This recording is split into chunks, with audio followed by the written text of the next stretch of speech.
强度风台凯比来到台湾，这花莲宜兰目前是大风雨，而且这宜兰今仔日规工拢伫咧落雨，也出现这10级的强阵风，而且这几工佫是这大楼抛下的大溪渔港海水是规个填出来，那市区呢是有这看板落来灾情，甚至有电线互风吹断去，6000户水来失电。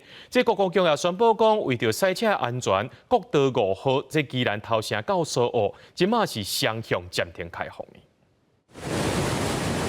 风影一波搁一波对爆花一直拍过去，海水是急起伫岸顶，小连所有民众骑乌托摆经过，拢尽量离岸边较远咧，都惊去风破掉。因为大雨一直落，加上海中，宜兰大溪渔港旧港边仔的车路，拢互海水淹去，无法度行。唔敢对遐过，唔敢过，没有啦。多摆安尼嘛唔敢，唔敢过啦。伊向大嘛，你打就一个落去就趴落去啊。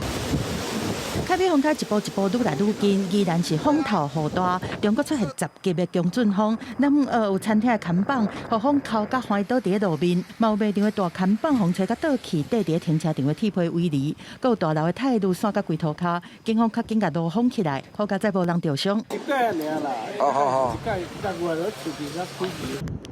路边电火条的电线嘛挡袂牢，风伤头扣甲断去，中造成宜兰市含总位有超过6000户停电，台电的人员较紧派人去抢修。三星的农民是赶伫风雨加大进前抢修三星仓，希望会当降低损失。即马10公斤已经到204块，未来恐惊阁会阁起。凯比风台嘛替宜兰山区造成惊人的雨势，太平山2市累积雨量已经超过500毫米。 有在准备东西。好，你顺道，对，你一定要离开哦。 都惊大水河地灾，公所嘛紧急撤离山区的民众，其中英树村的部落，都伫土石流的红色警戒区，警方就帮助预防性的撤村，甲200多个人送落山避风雨。国军嘛派出2车突击车进驻到苏澳镇公所，准备随时支援来降低灾损，确保安全。记者综合报道。